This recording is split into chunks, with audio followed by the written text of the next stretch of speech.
Hello, and welcome to Lifecycle Industry Days. I'm Colonel Leo Tati, the Program Executive Officer for the Presidential and Executive Airpower Directorate.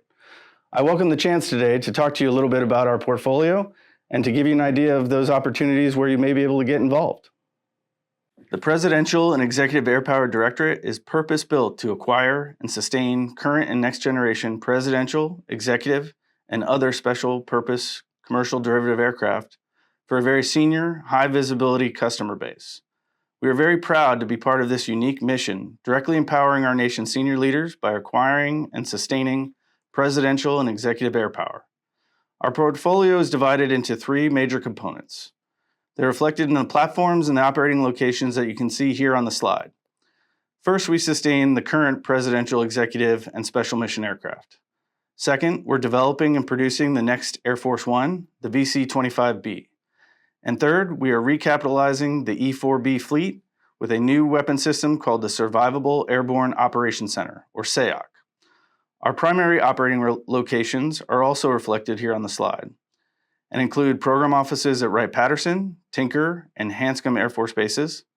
And of course, we have significant activity alongside our operational partners, primarily at Joint Base Andrews, and co-located with industry in Seattle, Washington, San Antonio, Texas, and Greenville, Texas.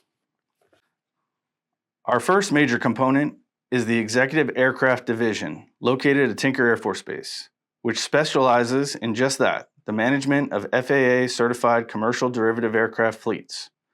We manage missions that include presidential airlift with the VC-25A, Air Force One, the National Airborne Command Center capability with the E-4B, transportation for senior leaders across the government, including executive, congressional, diplomatic, and defense officials, with C-32s, C-40s, C-37s, C-21s, and C-12s.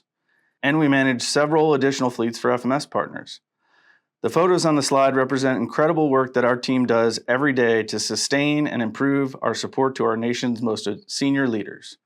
On the left, you see the VC-25A, which completed an extensive heavy maintenance, communications upgrade, and paint refresh in early 2023.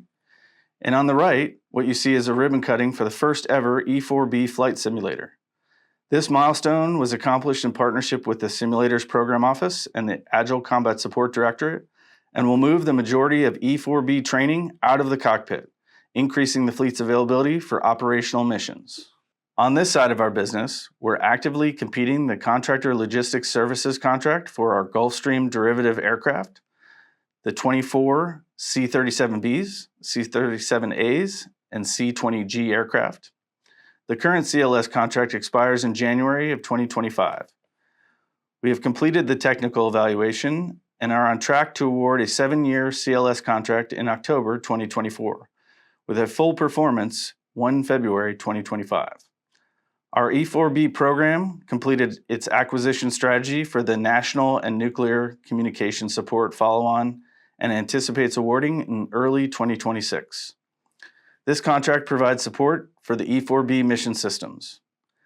Our C-12 program conducted Industry Day meetings on 26 and 27 June in support of the source selection for their upcoming CLS follow-on contract. The team is estimating contract award by October 2025.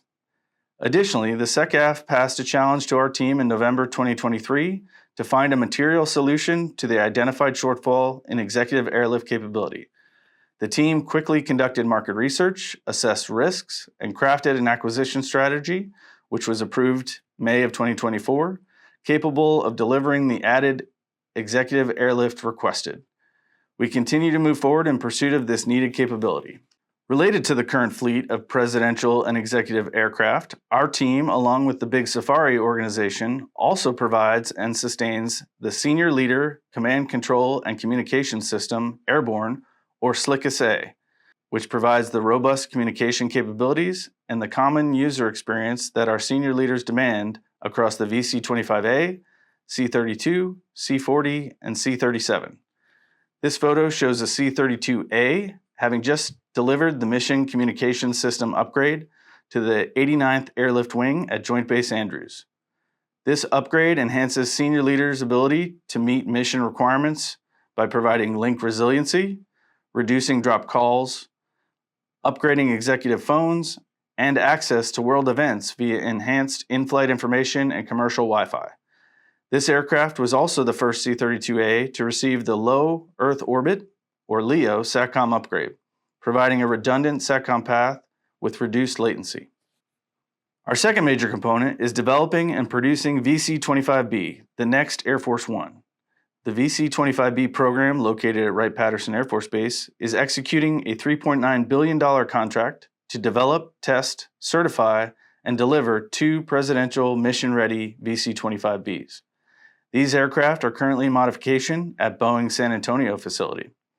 The photo on this slide reflects the good news the Air Force announced in March 2023 regarding the administration's decision on a new livery or paint scheme for VC-25B. You will note it closely resembles the livery of the current Air Force One, the VC-25A, though it's been adjusted slightly to work on the larger 747-8I airframe and had a few specific elements modernized. You can see on this slide the VC-25B's projected milestones for first flights for the 2 aircraft, Aircraft 1 being 2026 and Aircraft 2 being 2027. We're also continuing to lay in initial product support contracts and continuing market research for future modifications and sustainment activities, and seeking opportunities for competition and for small business involvement wherever we can and wherever it's feasible for this unique weapon system. Our third major component, located at Hanscom Air Force Base, is developing and producing the Survivable Airborne Operations Center, or SAOC. The SAOC weapon system will support the same 4 primary missions supported by E-4B NAOC today, as reflected on the slide. Those missions are the National Military Command System Mission, the Global Command and Control Mission in support of Secretary of Defense travel, the Continuity of Operations and Continuity of Government Mission, and defense support to civil authorities. Of note, we're building the SAOC program as a digital acquisition from the ground up, taking advantage of all the modern tools and processes that are available to us to digitally plan and execute the program across the lifecycle, from development through sustainment. We're excited to have awarded the EMD contract in April. We've conducted a program startup workshop with our prime, Sierra Nevada Corporation, and we look forward to focus on initial system design activities. So as you can see, there's a lot going on in our portfolio. From sustaining the current fleet of presidential, executive, and special mission aircraft to developing and delivering the next generation of capabilities. We look forward to working with you on these very important missions in the future. And again, thank you so much for being part of Lifecycle Industry Days.